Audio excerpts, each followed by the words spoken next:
पिछले भाग में आपने देखा कि गुंजान रहस्यमयी कुएं से निकलने वाले दानव से कितना लड़ती है। फिर गुंजान का हाथ को दानव अलग कर देता है। उसके बाद गुंजान का हाथ दोबारा उग जाता है। उस दानव से बदला लेने के लिए फिर वह निदार होकर उस रहस्यमयी कुआं में कूद जाती है। अब आगे, जब वो एक अनजाने और रहस्य से भरे रास्ते झतीका से गुजार रही थी, तभी एक तेज बिजली का झटका उसके शरीर में दौड़ गया। उसने अपने आप को रोकने की कोशिश की, लेकिन वो झटका इतना प्रबल था कि उसका पूरा शरीर कंप उठा। 5 मिनट तक वो इस वेदना से जूझती रही और फिर धीरे धीरे उसकी आंखें से दृश्य उछाल होने लगी। एक गहरी नींद ने उसे अपनी बाहों में ले लिया। जब उसकी आंखें खुली तो उसने देखा कि वो एक अलग ही जगह पर है।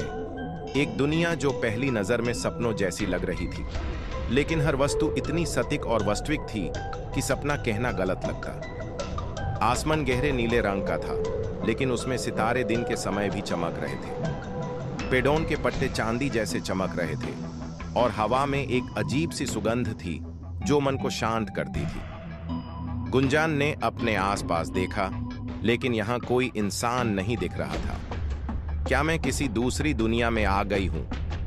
उसने धीरे से अपने आप से पूछा। तभी दूर से एक धुंधली परछाई उसकी तरफ बढ़ती दिखाई दी। गुंजान का दिल जोर जोर से धड़कने लगा। गुंजान का दिल जोर जोर से धड़क रहा था। सामने से आने वाली वो धुंधली परछाई धीरे धीरे साफ होने लगी। जैसे ही वो करीब आई, गुंजान ने देखा कि वो एक इंसान जैसा प्राणी था, लेकिन उसकी आंखें गहरे नीले रंग की थी जो चमक रही थी। उसके बाल चांदी जैसे थे और कपड़े अजीब, जैसे किसी अन्यायुगिक संस्कृति के हो। क्या तुम मुझे सुन सकती हो? उस प्राणी ने एक कोमल लेकिन गहन आवाज में कहा। गुंजान ने घबराकर पीछे हटना चाहा, लेकिन उसके पैर जैसे जम गए थे। हन, मैं सुन सकती हूं। तुम कौन हो? यह जगह क्या है? उसने धीरे से कहा। प्राणी मुस्कुराया और बोला, मेरा नाम मुनाक्षी है। तुम अब झतीका की दुनिया में हो, एक जगह जो किसी भी मनुष्य के सपनों से जुड़ी होती है। तुम यहां किसी वजह से आई हो गुंजान। तुम्हें याद है बिजली का वो झटका? गुंजान का दिमाग तुरंत उसी समय की यादों में खो गया। हाँ, वो अजीब झटका। फिर वो बेहोश हो गई थी और तभी उसकी आंखें यहां खुली थी। लेकिन मुझे यहां कैसे लाया गया और तुम्हें मेरा नाम कैसे पता? गुंजान ने चकित होकर पूछा। मुनाक्षी ने एक गहरी सांस ली और बोला, इस दुनिया में जो भी मनुष्य प्रवेश करता है, हम उसके मन और यादों को महसूस कर सकते हैं। तुम एक विशेष व्यक्ति हो गुंजान। तुम एक सपना संचालक हो। सपना संचालक? गुंजान ने हैरानी से पूछा। मुनाक्षी ने अपनी उंगली से हवा में एक गोला बनाया और तुरंत एक छोटी सी रोशनी की लहर निकालने लगी। सपना संचालक वो होते हैं जो इस दुनिया के रहस्यों को समझ सकते हैं। ये दुनिया तुम्हारे जैसे कुछ चुनिंदा लोगों को बुलाती है। तुम्हारे अंदर एक शक्ति है जो किसी और के पास नहीं।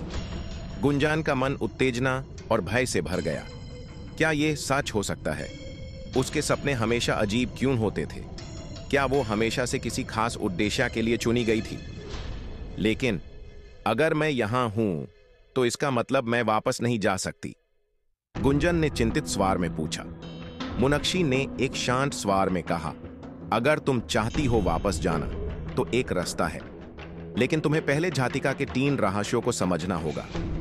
अगर तुमने उनको समझ लिया तो तुम अपनी दुनिया में वापस जा सकोगी, पर अगर तुम चाहोगी तो यह जगह तुम्हारा नया घर भी बन सकती है।